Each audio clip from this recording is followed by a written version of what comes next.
Has been briefing her cabinet on her Brexit strategy ahead of a key speech in Florence tomorrow. Senior ministers insist they're united behind Theresa May as she prepares a speech which will shape Britain's exit from the EU.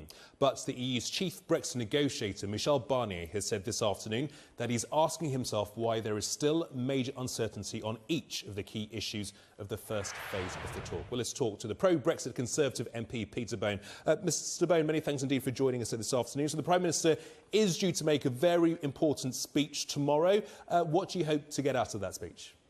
Well, we seem to have a united cabinet. We seem to be able to put our case, and shame the European Union can't seem to agree to anything. It's a bit rich for Barnier to say there's a problem when it's his side that being so intransigent.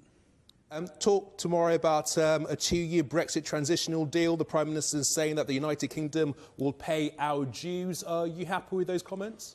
Well, you know, that's speculation because there are some fundamentals here, aren't there? The British people voted to come out of the EU for, I think, a few reasons. One was ending free movement, that's essential, making our own laws in our own country, being judged by our own judges and not paying billions of pounds to the EU each year. Now, if a deal encompasses all those principles, then it's a good deal. And I can't imagine that the government is going to stray from those lines. Whether the European Union is going to ever agree to anything because they believe in this, you know, united European superstate is another question. But I think our position will be a lot clearer tomorrow. One of the fundamentals for the Europeans, at least, is this whole issue of the divorce bill. How much would be too much for you? Well, any divorce bill would be too much for me because we've paid net into the European Union, and I really mean net, £200 billion. So if there's going to be any divorce bill, which is a very strange idea, is that it should be to us. And obviously the European Union, have a huge trading surplus with us. So they need to do a deal with us far more than we need to do a deal with them. So I wouldn't be paying them anything for access to their markets. I think that would be ludicrous. So you prepared to crash out into WTO rules if a deal isn't established? Well, crash out. I mean, most of our trade around the world very successfully, and I've been in business before I became an MP, was on WTO rules. There's no problem with that. The people who would be penalised the most will be the EU.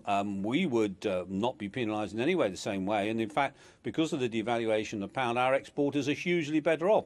So coming out and going on to World Trade Organization rules is perfectly acceptable. That's a detail. It wasn't, you know, it's not, you know, whether we have a free trade area with them or WTO, it doesn't matter. That's not going to affect the fundamental principles of why we came out of the EU. But we shouldn't be worried about going on to WTO rules. Quite the contrary. The government is expected to pay somewhere in the region of £820 billion next year. Is a figure for £20 billion not a small sacrifice in order to establish a smooth transition? Well, if you ask my constituents, now in Wellingborough we want an urgent care centre and we've been campaigning for years and that's a few £1 million. Now we're told there's not enough money for that. Well, if we're then told we're giving £20 billion to subsidise Romania and Poland, I think my constituents and I think constituents around the country will be furious about that. So the idea that we continue to pay vast sums of money to the EU would completely break what was one of the main issues in the EU referendum. So I don't think for 1 minute that the government will contemplate that. How long do you think the united front between the cabinet ministers will last for? The Foreign Secretary, the Chancellor have been at odds on this issue of Brexit for some time. Well, I never know what's going on in cabinet. I guess you don't really. It's all speculation. But there has always been a unified approach, and clearly the Prime Minister is leading our charge to get out of Europe, and David Davis is the excellent Cabinet Secretary dealing with it. So, and I haven't actually seen anything in Parliament to say we're not just getting on with the job of coming out. I think the problem is that the media has to talk about something, so they speculate. Tomorrow we will know a little bit more, which will be good, but I do think the problem isn't the British government, and our view is the fact that the EU just cannot do a deal with us, because if they did a deal with us, it might well be the end of their European Union superstate. We will look forward to hear what the Prime Minister has to say. Peter Bone, many thanks for joining us this afternoon.